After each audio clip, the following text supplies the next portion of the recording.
Hey, welcome to the Runaways podcast. My name is Cody. I have a wrinkly shirt on today, and we have a bunch to talk about with Nationals going on. First of all, we are going to speed run this podcast. Not to cut any content from you, but it's like a 90 degrees outside, and all of my air conditioners are off so that the audio actually sounds decent, and you're not listening to my air conditioner in the background. So it's if you start seeing beads of sweat come down my face, you know why. Dan, how has your week been going in our kind of lull break after Nationals because we've been grinding, but we really shouldn't have taken a week off because it was really dumb because we have Pro Tour coming up. So how was your week going? I had a really nice week, man. I took the week off from grinding the game. I played in person every opportunity I had, which ended up being like 10 to 20 hours the past week. But I was like having fun, right? Like I was drafting in person and playing in person, which I prefer. I don't think I played any online games the past week, so it's been nice to like relax at night. Um, Probably a mistake because we're now 3 weeks out from Pro Tour. So I'm ready to get back at it. Yeah, I mean, I felt like I took time off and then I looked back and said, well, I grinded matchups for 7 hours yesterday, and then I grinded matchups for 7 hours the day before that, Hmm. all trying Yeah. to beat Zen. Newsflash, nothing beats Zen. Well, that's not true, but nothing really beats Zen. Sometimes they occasionally get lucky and beat Zen, which is kind of how it feels like. And also kind of how Nationals feels like it's going. Zen out here Mhm. just destroying most of the Nationals, and we'll dive into some of those numbers coming up.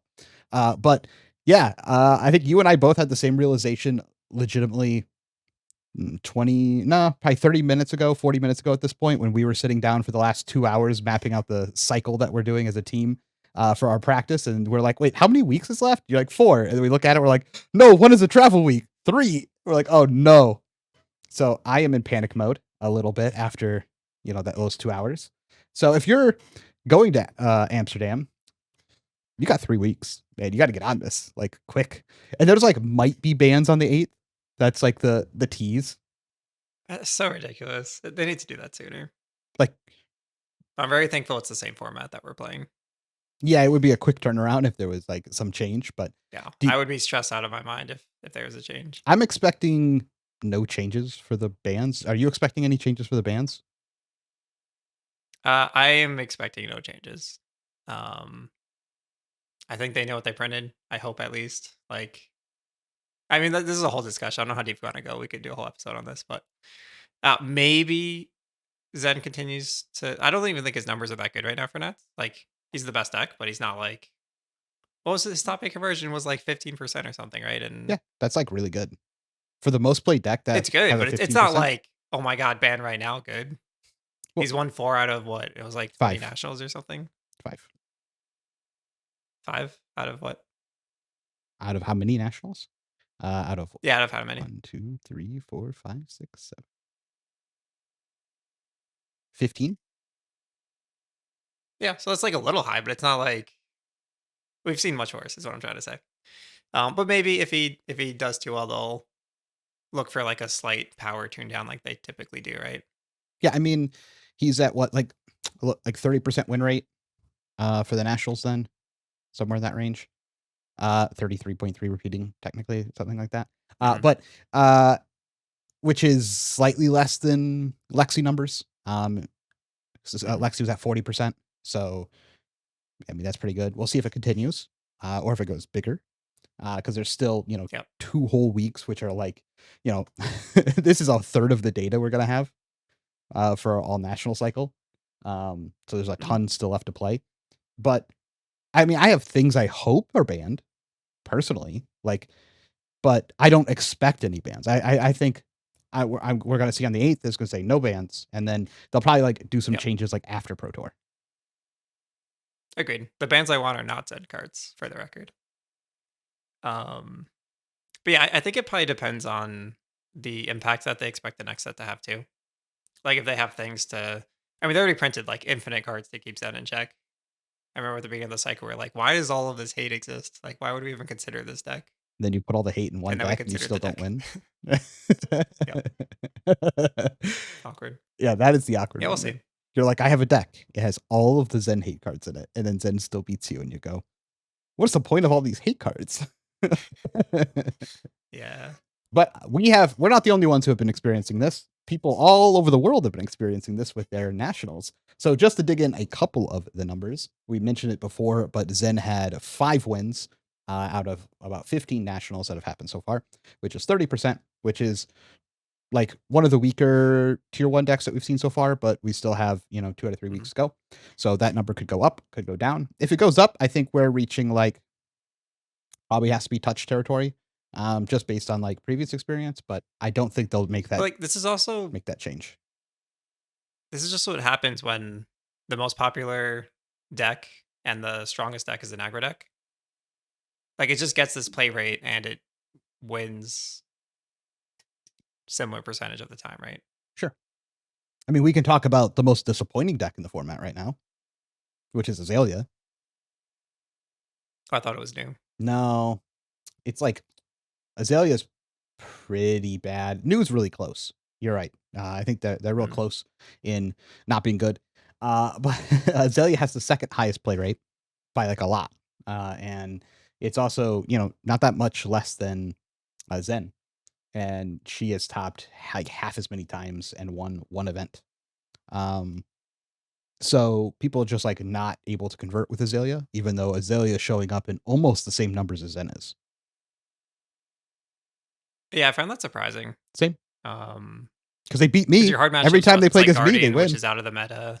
They always beat me too. Like two of my, I might have lost to 3 Azaleas at our Nats weekend, and I only lost like 4 or 5 games, so that's a lot. Yeah. Yeah, I don't know. I'm surprised because I feel like Guardian's like the deck you don't want to see as Azalea, and that's kind of not existed in this meta. Yeah, I don't know if it's well, I can tell you one thing. The mirror is atrocious. So if they're playing into mirrors, it's very Sure. hard for any individual player to have a positive win rate in that mirror. Um, like some people will, but over the long run, that mirror feels a lot closer to 50% than other mirrors felt to me. Typically, you'll sit down and like we played chain mirrors all the time, and there were definitely edges in that mirror that over your career of playing that deck, you could have a positive mirror rate, right? And we've seen that in other mirrors, like Icelander mirrors, for example, is another good one where you can have a positive rate in the mirror over the course of your career. This really feels like a mirror that is closer to 50%, regardless of your skill level. Not completely, but like to a certain point, it's all about red in the ledgers, hitting each other. And so maybe that's something that is causing an issue where in the past you see a very highly played deck, and Zen is a good example of this. I think Evan did a great job playing his mirror matches, in a lot of them and had tech for it. So I feel like he had some type of edge in the mirror when he was playing against it, right? But that doesn't necessarily translate to the Azalea players, even if they have a little tech or they're playing the games, they're just sitting down for a true 50-50. And if that's the second most played deck in the entire game, that's going to eat up some of your score, right? Yeah, for sure. I think it's also a logical deck to switch to. Mhm. If you're like waffling on what to play, it's like it kind of has counterplay into Zen. Maybe you don't want to play the Zen mirrors. So you're like, I'll just play Azalea. Mhm. So I could see maybe people switch late and didn't perform as a result. Like we saw Billy win the calling, right? That's not Yep. shown on that stat.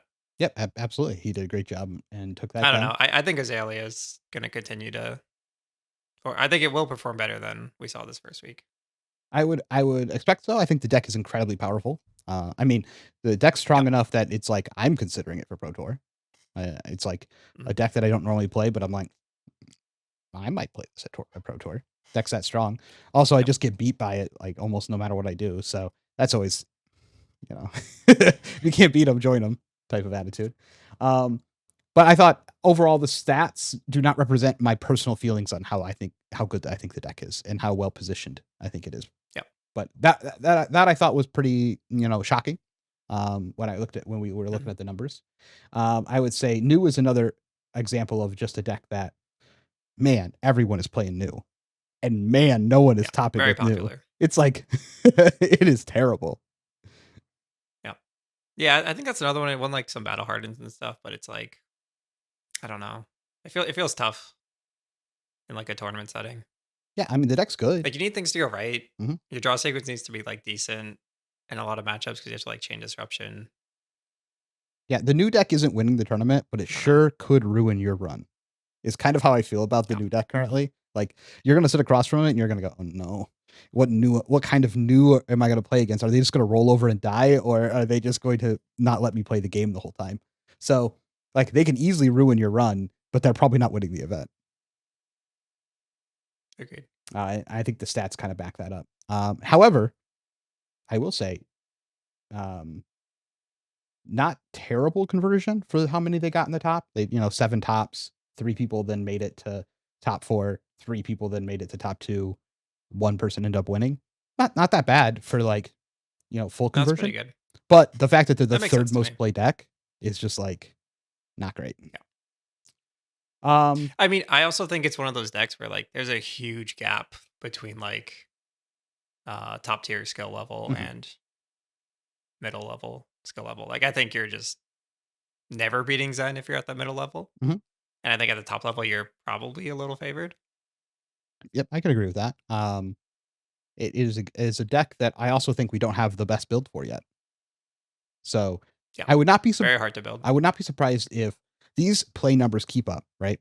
Enough people throwing their brain at this deck eventually has to come out with some really good new players Mhm. and some really good builds. I think it's just the right people. Yeah. And so by the end of these next 2 weeks, I would not be surprised if we see new stats dramatically better than the first week, right? Or even Pro Tour, it becomes like a breakout deck there, right? So I'm not writing it off as a bad deck. It just has not performed very well. I think the next one deck that's doing incredibly well is Kayo. Numbers wise, Yeah. super impressive. Yep.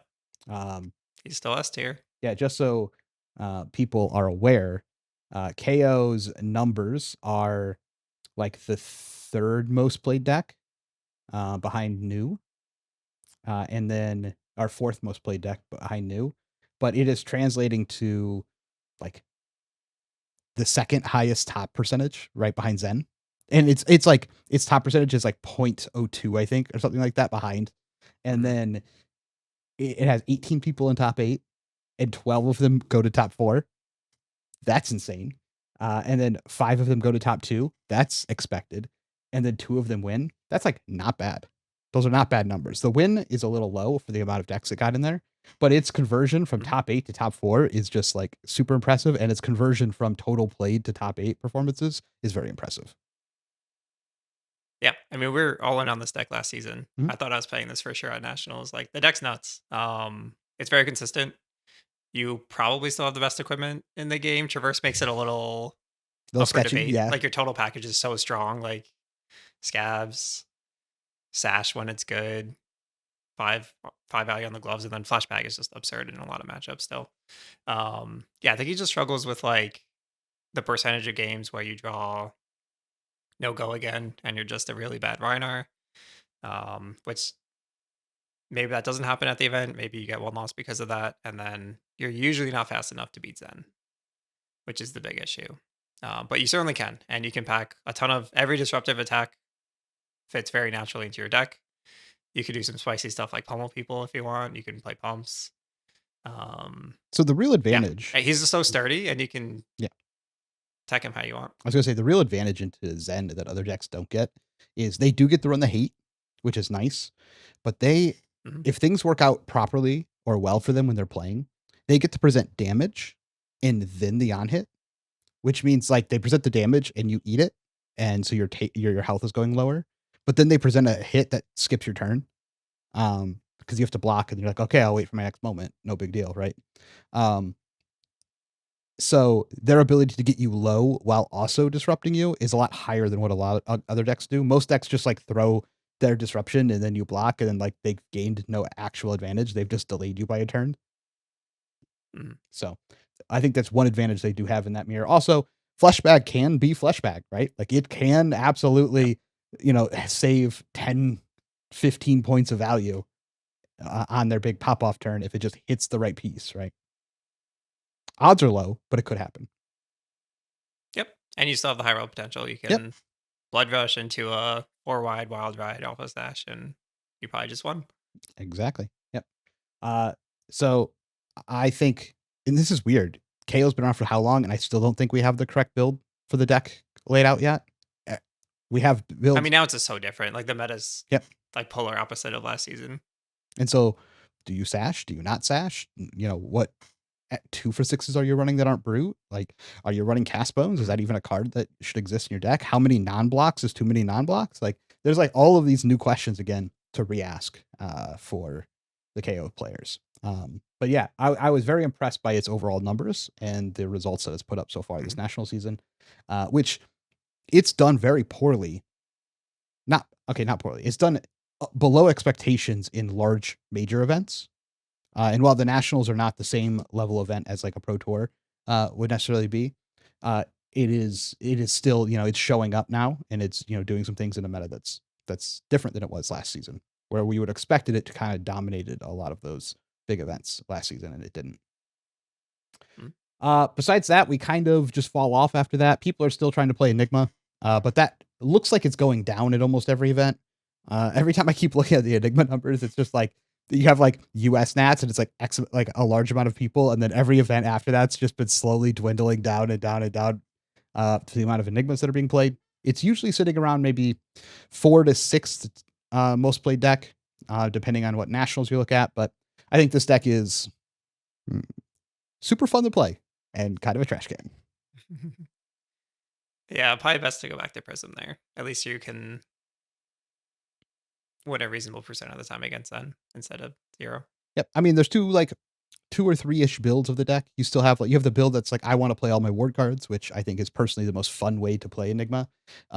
However, one of the decks that's been doing very well is just like a bunch of attacks and a pummel and a couple of other good cards, and then you just run like very minimal ward, and you're just trying to play Maragai basically, and then Maragai and 2 for 6s, and you're like a weird blocky Guardian deck, and even that has like at best a 20% win rate to Zen. So unless you have a bunch of soft Zens around you, then you can probably squeak that out to a little bit higher, but for the most part, it just can't beat Zen, and that's kind of the issue with the deck. Otherwise, actually pretty good in the meta across the rest of the decks. If you can dodge some Zens, you can definitely do well with Enigma. And the rest of its matchups are completely playable. It's just that matchup is horrendous. And then after that, Prism showing up. Not that many people playing it. Lots of people topping with it, though. And then they're doing nothing else after they're topping with it. Very interesting stat on Prism is that it is being played by like 66 people, and 13 of them have top 8'd, which is like fantastic. That's a fantastic rate. However, after they top 8, they basically all lose, and no one's won nationals with Prism. That makes sense to me. Like, yeah, same.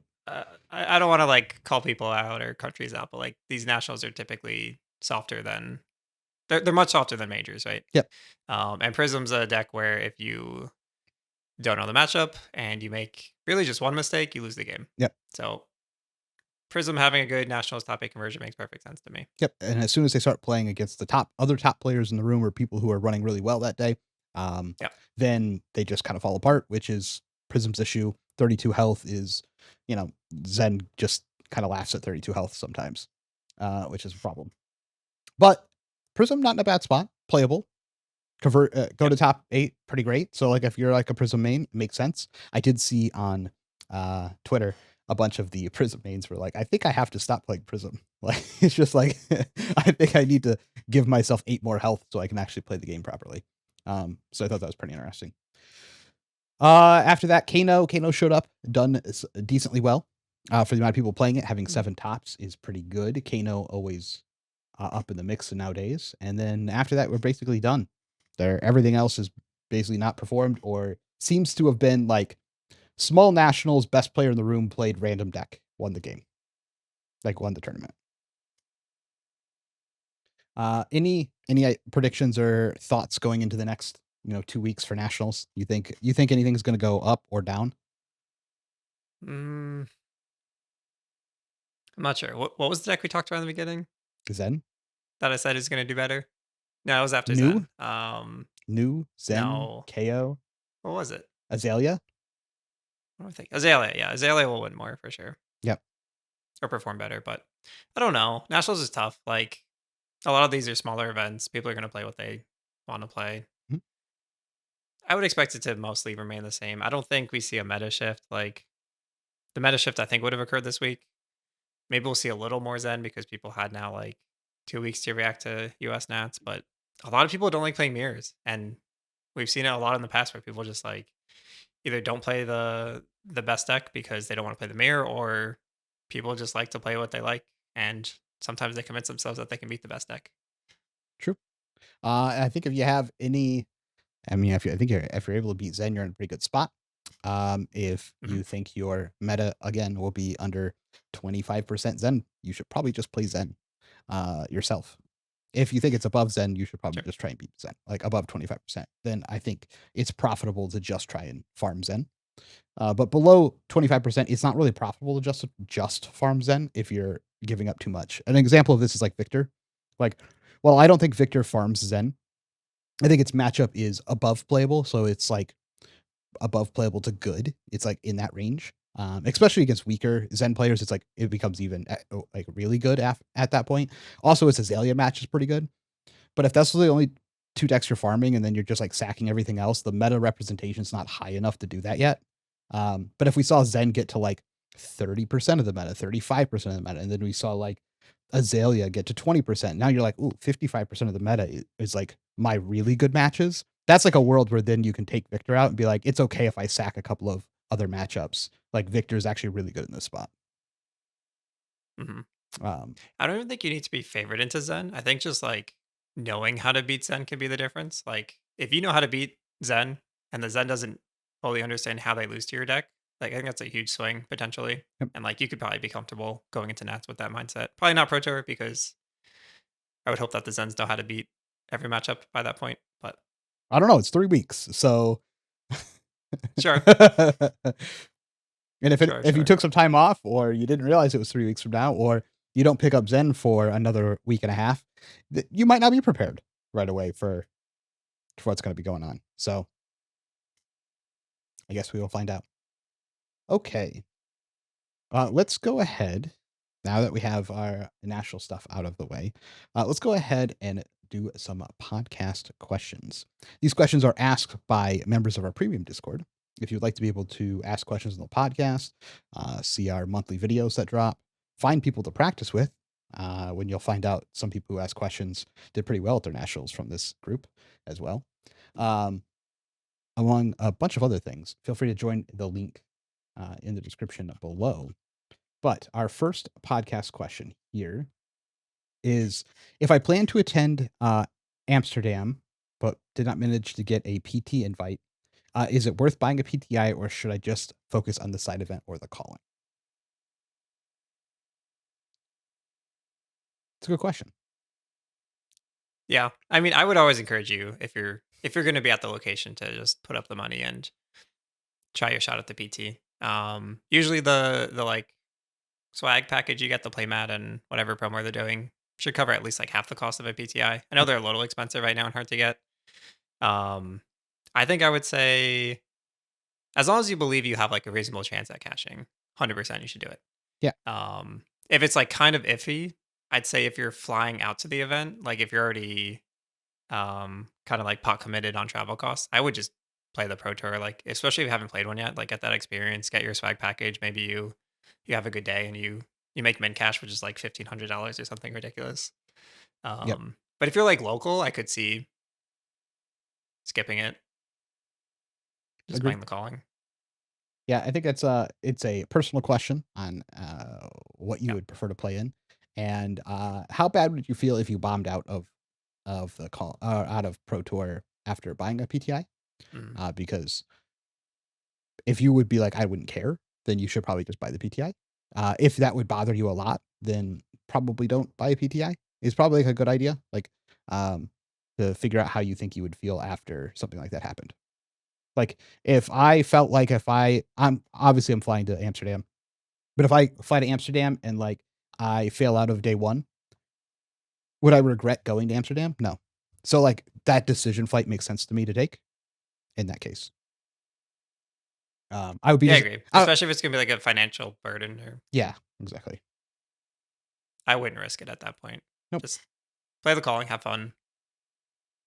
Yeah. Uh, okay. Billy P asks, how do you expect the draft format to change in the next month before BT? This is Billy P, the calling champion, for people who are not aware. Nice. Yeah, I don't know. Like, I don't. It's not even defined in my opinion right now. Like, I think it's the best part of the set. It's just so like dynamic and flexible. I guess the way you build your decks Mhm. and the way they play into each other. I think people will get better. Like maybe people's like pick prioritizations will change, so you'll have to like kind of recalculate there. But I don't know. Like I can't even describe to you what the current draft meta is. Like there's like 10 different ways to build each hero. Yeah, I have a couple of ideas. So I think for nationals, I did somewhere between 60 and 70 drafts for practice, which is a little light on draft wise. What I normally do, like going into a major. I know yours was like less than that. I did By like 8. yeah. I Um, did a lot of studying, but I did like 8 drafts. um, but at nationals, I saw a draft that I had of like texture that I had never seen before.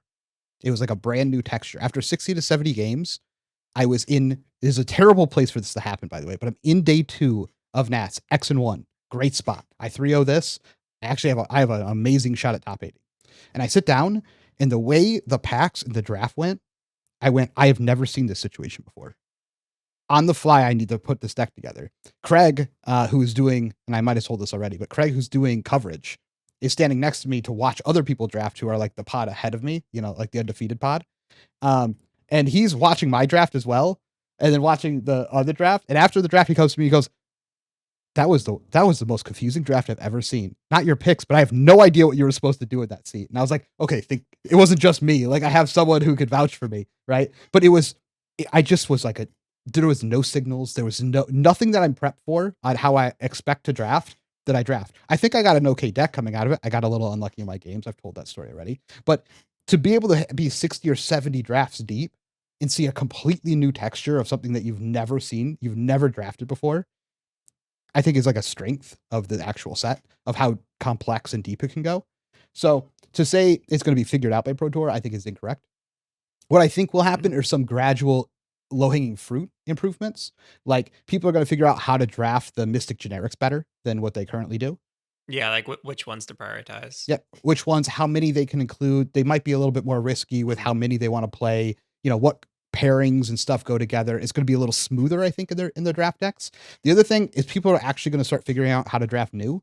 New is incredibly underdrafted in a lot of these pods that we found at nationals, and a lot of people just said they were never going to draft new, and they're only going to draft the other two heroes. I mean, I 3-0'd day 1 with new pretty comfortably, and I know a lot of other people who Mhm. did as well. I think that skill might get better going into the Pro Tour because I don't think new is a bad hero to draft by any means.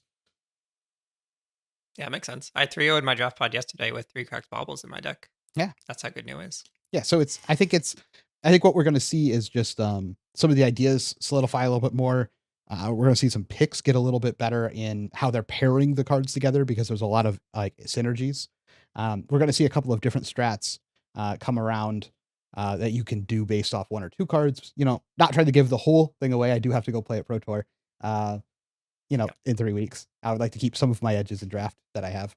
But there are, man, we had that video that came out. A lot of people saw there's actually 4 heroes you know, uh, in this draft set instead of 3.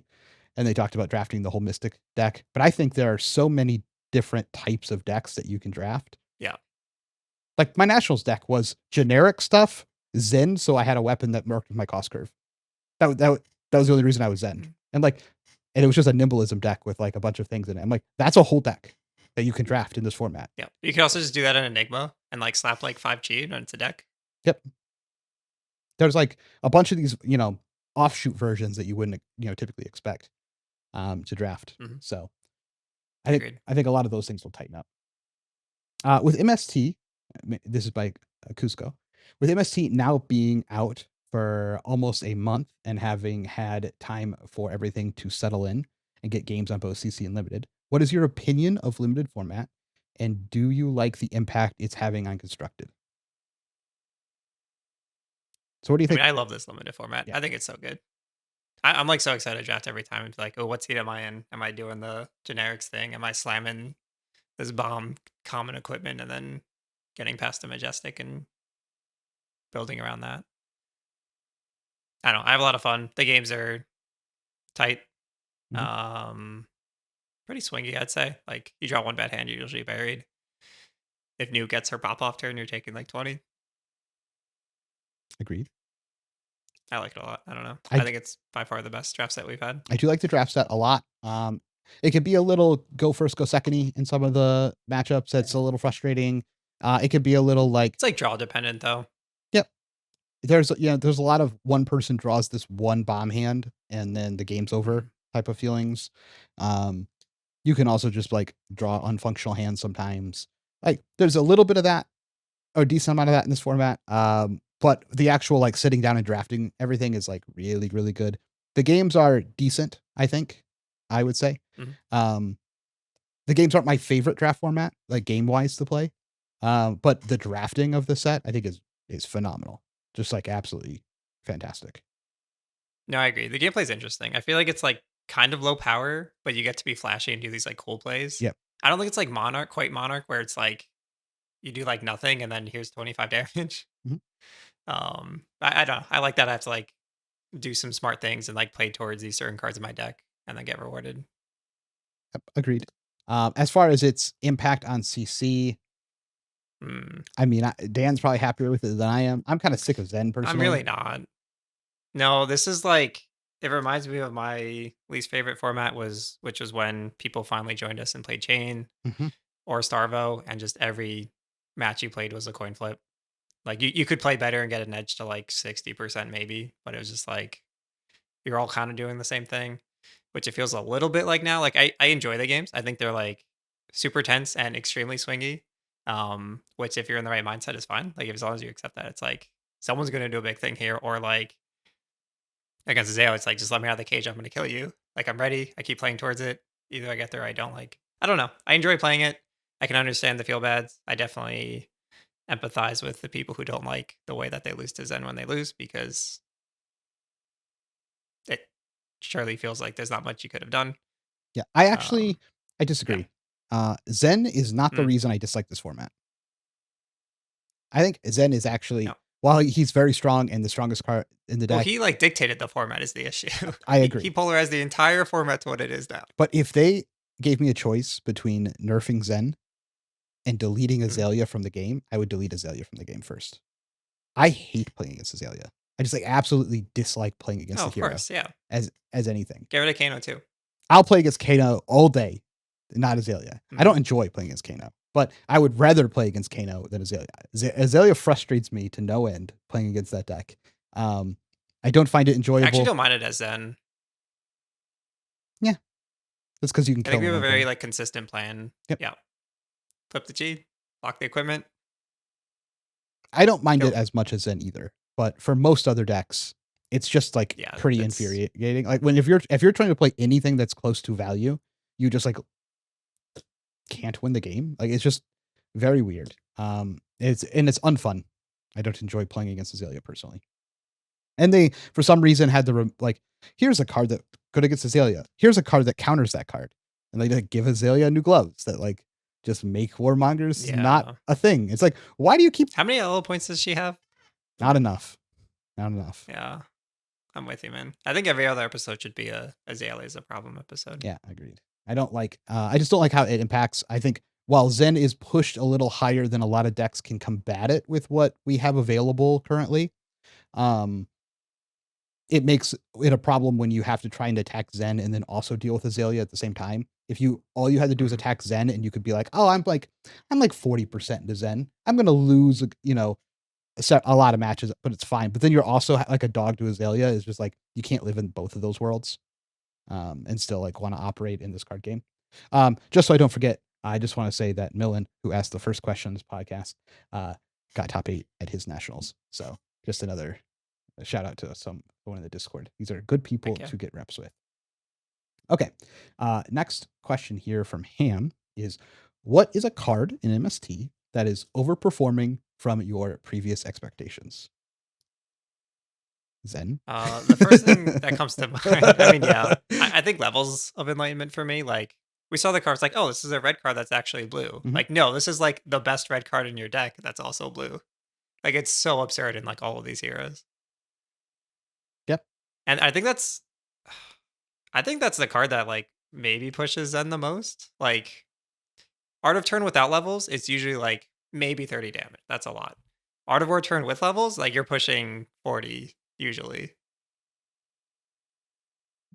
Maybe.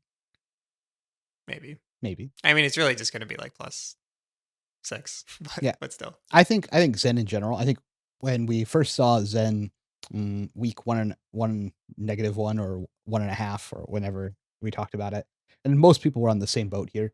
Zen was not very impressive when you first started playing the deck.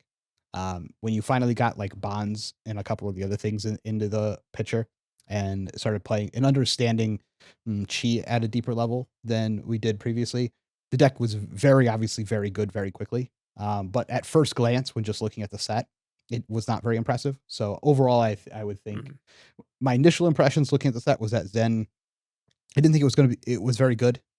Just looking at the cards from this set, when we started, before we combined it with bonds, and then it just became like the craziest deck. Yep. So he also asked, what is a card from MST that is overperforming your previous expectations? This was underperforming. Or no, this was overperforming. Right. And this is next question is underperforming. Got it. Okay. What card you thought was good that's not good for us dumb people? That's how we gotta say it. What card good, card not good. I'll tell you what it is. Basically, all the words in Enigma. Gotta click around. Like all of them. Yeah, that's fair. Got waxing specters in there. You got coalescences in there. These cards are not actually that good. They are good. They are good numbers wise and deck wise. They're just terrible in this meta, and it's hilarious that when you start cutting all of the actual word out of the Enigma deck, it gets better. Not good enough to be good, but the deck does get better when you just make it like it's a bad Bravo deck that has a Muragai. Yep, that makes sense. I'm just scrolling through to see if I find anything. I'll say, going back to overperforming, Shifting Winds of the Mystic Beast for sure.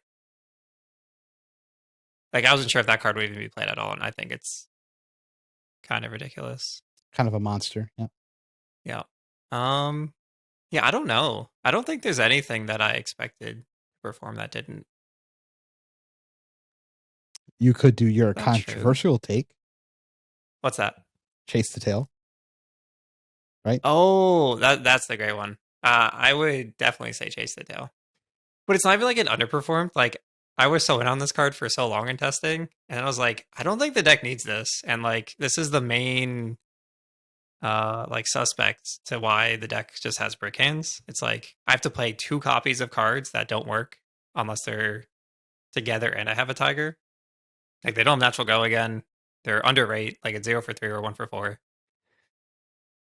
So I just like one day I was like, I'm just gonna play some games without these cards and see if I miss them. I did not miss them even a little bit. Like, I just think they're in the way. Like, there's probably, I don't know, 1 in every 4 or 5 games. There's probably a turn, maybe 1 in 3 games. There's like 1 turn where I miss 1 point of damage because I don't have the 1 for 7. It's like whatever. I don't know. I don't think they're worth spending 6 deck slots on in most builds. Well, it's If you're technically always more than running, that, right? Because what's you that? have to play like spinning wheel kick as well, and you have to play like other red go agains to actually get real use out Oh of the yeah, I aspect. refuse to play any other Tiger Makers. I think they're so Yeah. terrible. So like if I was playing it, I would just be playing Aspect and Chase the Tail, which is like doesn't perform as well then. But now you're hoping that you like draw your hand in a good order, because otherwise these like 1 for 3s that block 2 are terrible. Like, I don't want to be playing that ever. I'd rather just block 3 and wait for my combo turn. You'd rather play Flusterfist that no one else likes. I love Flusterfist so much. But I do think with the needles, like if you're playing needles in a lot of matchups, which I'm currently kind of suspicious of as well, Chase the Tail fits your curve better. Like, the issue for me was that like there's only like 2 lines in the deck where Chase the Tail fits cleanly when you're tutoring, because you're looking to swing the weapon. But Yep. Okay.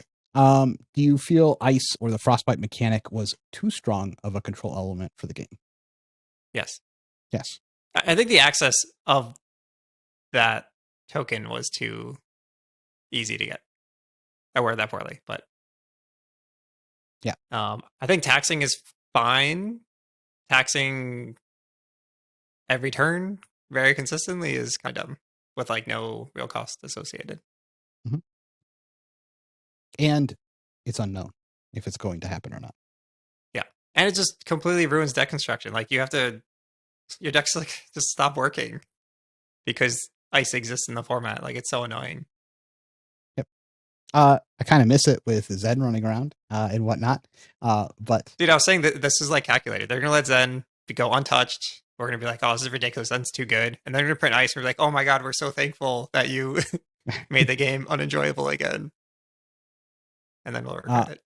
With Rosetta bringing Lightning and Earth Wizards, is there a current talent or class you would like to see in an upcoming set? I've always wanted Shadow Ninja. I kind of got it with Zen, not gonna lie, but I want a ninja that can play out of banish. Yeah, it's not even a talent. I just want a Necromancer. But I'm the guy who, like, every time I boot a game up, if there's a class that says Necromancer, I just click it immediately. I'm like, I'm that class. I don't care how bad it is. I just like minion hordes. So let me do things. Let me be Dredge. I want to use my graveyard for stuff. Okay. Rinzo asks, he was totally wrecked in his nationals by a Kayo on turn 1. There was nothing he could do. But how do you stay positive when you lose a game like that or some cause of RNG? And just a shout out, Renzo, who's also in our Discord here, got top 4 at his nationals, even after losing that Kano game. Right? I don't know. I have a few thoughts. I think what helps the most is just experience. Like the more you lose that type of game, the more it's like, yeah, this is a thing that can happen, and you kind of shake it off. Especially if it's your first loss, like whatever, dude, you're gonna lose at some point. And it's also like, regardless of the order, like you have to win like 8 games in a row at some point to top 8 that type of event. Like maybe you'll go 3-1, 3-1, 3-1 or something, but like it doesn't really matter where the loss happens. Just kind of think of it that way. Like you're going to lose at some point, probably. It's like whatever. That was your one loss. Just win the rest. If you need to, like go outside to get air. That is pretty helpful for refocusing. But have a routine too. I think we talked about that before. Like my routine is just like go to the bathroom, fill my water, put on headphones, and listen to the same song on repeat until the round starts. Yeah, I think when you get blown up and it's just like RNG, not a lot you can do. And it's pretty easy to identify that when you're playing against like Kano or something else. I think in some other circumstances, it's hard for you to know 100% that it was just RNG and that you couldn't have done anything else. But in certain circumstances, you 100% know there's nothing I could do. I think I'm weird. I always remind myself that there's like, it doesn't matter who is in my seat, that they would have lost as well. And it makes me kind of, I think, maybe disassociate from that game and that result. I can get annoyed that that's how my tournament run went, but I mean, that's why you need luck to top 8. Like it's not just skill back to back. If that could happen to anyone, then like stuff like that can end runs for anyone as well. And there's something about general universal truths that calm me down when I'm dealing with an unfavorable outcome. It also reminds me like why every little mistake is so important to not ever make is because you will always have games where they are completely out of your control. Doesn't matter how well you played. And so you need this, like you can't make mistakes in other avenues and then complain, in my mind, against like getting unlucky in another match, which is how I look at it. I'm always expecting to just get ran over in a couple of games and there's nothing I could do. But that's why I'm so hard on any minuscule mistake I make anywhere else, because I'm not allowed to do that because I know these other losses are coming. Yep. I think the other way to like avoid tilt completely, which is hard to do and something I'd like to be better at, and this is a page out of Michael Fang's book. Shout out to Michael. Is just like being a really gracious loser, but even more to the extreme of like when you get blown up by this like ridiculous play, like appreciate how cool it is and be like, dude, that was sick. Good job killing me so fast. Like if you can warp your mindset to be like, this is a cool thing they did, that could also help. It's all mindset, right? Yep, I agree with that as well. I also say that's been a big focus of mine at these events lately is if I'm knocked out of contention, my focus shifts from like trying to win the event, because that's no longer possible, to like trying to be a good opponent in each match. And so you'll find that like maybe I'm like a little less cheery depending on like what part of the tournament it's in, but I always try and make sure I'm like just a good opponent after I've been knocked out. And I think that gives me a new purpose for playing the rest of the games that makes those a lot easier to stomach. But I definitely agree, and something I'll probably try and do is when someone does something crazy, then I will, you kind of cheer them on for doing the thing that is crazy. Yeah. But I kind of did that in the Battle Harden. I was playing my Enigma mirror, and he was just like, he just rolled me with everything that he got. And we kind of joked, like laughed about the fact that he got like a chi and a Maragai, his only one chi and Maragai, after the deck was shuffled to the top of the deck and played it. I was like, oh my God, that's ridiculous. And we were just kind of going back and forth about it. And then like I play a Manifestations and he ripples away, and I go, yep, you got me. And I just like scoop up my deck. And I'm like, there's nothing I could do there. I was like laughing about it because of like just how funny that situation was. But I think stuff like that helped as well. I wasn't that upset about it. I was just like, I hit the drop button now, and we're off to have our whole day back. Yeah, I think what you said earlier is exactly why I did so much better in the calling than Nats. Like my mindset was terrible for Nats. I was like uptight. I was like, no, I gotta perform as my event. And then for calling, I was like, I'm just gonna have fun today and like play good games of Flesh and Blood and be a good opponent. And like I was like, every game was a lot of fun, and I just kept winning. I think I was able to like think more creatively because I wasn't like tense, maybe. Because I had to think really creatively for some of those games. I was like way behind. I forgot what my point was. Mental game matters for that. At the end of my last game, it was like the one game that I was not happy with how I played at Nationals. It was the final game of the day. I was playing against a Viserai. I was a little unexperienced Enigma into Viserai, ended up losing the match. But I made like several mistakes throughout the game, just because I was I'm playing for like $200 at the end of the day, and I'm kind of a little, upset about how my draft games went. But at the end of the tournament, I was like, like into that match, I look at my opponent, I'm like, yeah, I made a lot of mistakes in that game. And I go, you deserve the win. You played way better than me. And like being able to do something like that, I think at the end of the day, it helped me get over that match.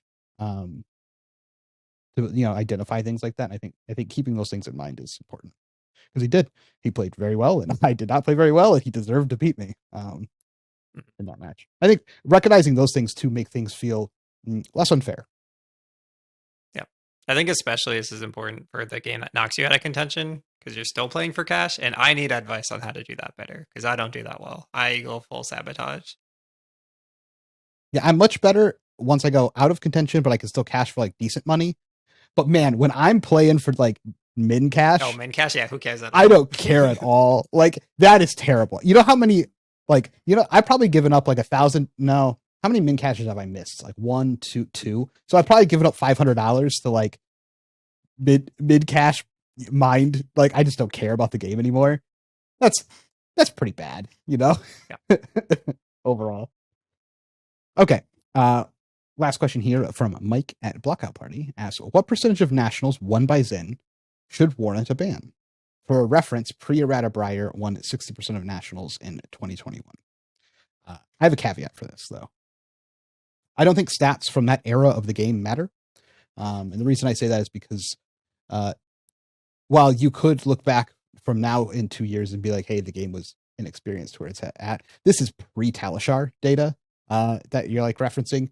So 1, people were significantly worse at the game at that point in time. 2, if Talishar existed, everyone would have realized that Chain was actually the best deck during that format, and Breyer's win rate would not have been nearly as high because Chain kind of crushed that matchup. And it was just as good into everything else in the meta. So it was kind of just like limited amount of data, limited amount of testing, play a simple deck. So the stats from that period of time, I think, are a little sketchy to base anything on. I think the Lexi comparison is a much better comparison for nationals, and Lexi won 40%. And people thought Lexi was kind of a problem at that point. So I'd go with that representation. But yeah, 60% from one deck is crazy. But I think that percentage is kind of fake. Mm-hmm. Yeah, I think 50% is for sure too high. 40% is probably too high. Yeah, I think anything under 40% I'm fine with. I think 30% is probably make a change later. And I think that's probably where they're going to end up. Yeah, it's like watch list kind of thing. Yeah. I think 30 is kind of high. It's not crazy. 40% I think should be a ban. And I'm thinking about like on the 8th, if 40% of them are won by But even Zen, then, like, I don't know, because Pro Tour is like where you're gonna find out if this is real data or fake data, right? not really. Like, I kind of want to give the people a chance to prove, like, is there reliable tech to beat this deck now? No, I don't know if that exists because half the format's draft. Oh, sure. I just forgot that. If it was CC, I would agree with you. Like if it was if it was like the calling, for example, where no Enigma's topped because you can't dodge Zen for that many rounds. Then I think what you're saying is accurate, but the fact that half of our games are draft, I don't think that is true. Yeah, no, that's reasonable.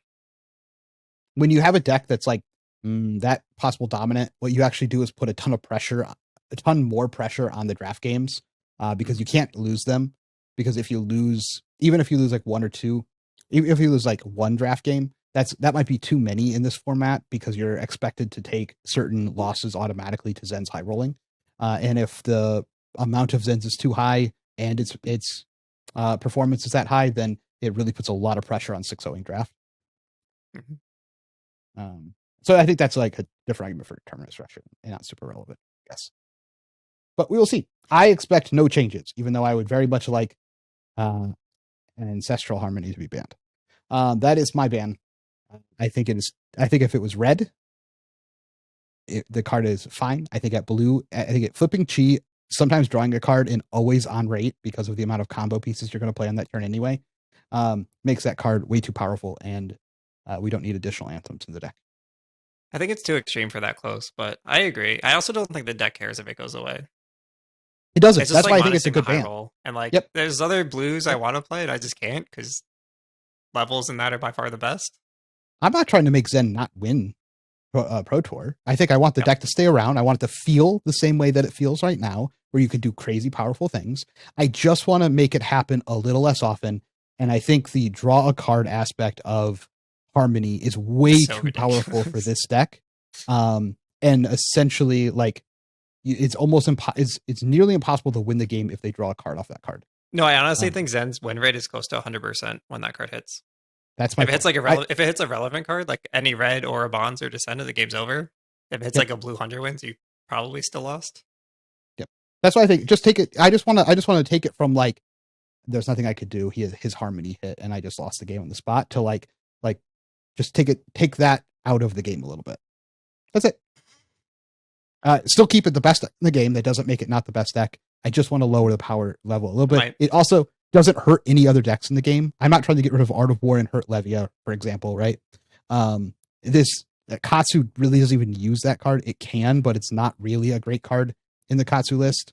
So like you're only really targeting Zen with that change, and the card was not released in the set, so you're not hitting anything that just came out. How about like a nice Chase the Tail ban instead? No. Wait, no, because then people will be playing a similar deck to me. Never mind. Yeah. I want Chase the Tail to stay in their decks. So that's it. That's like, if I was in charge, that's the only change that I would make. And I think that Zen is still the best deck in the game and probably is still in line to win Pro Tour. Well, that's reasonable. Anything else before we get out of here? Nah, you good? Okay, well, we're out of here then. It was 53 minutes of me sweating to death in my apartment, so we got to get out of here. We have 3 weeks for Pro Tour. I will see you guys later. Bye-bye. Yeah, we're getting rid of the envelope 7 here, but envelope. What we could do here is go ahead and play the envelope. All 3 pitches of envelope and darkness.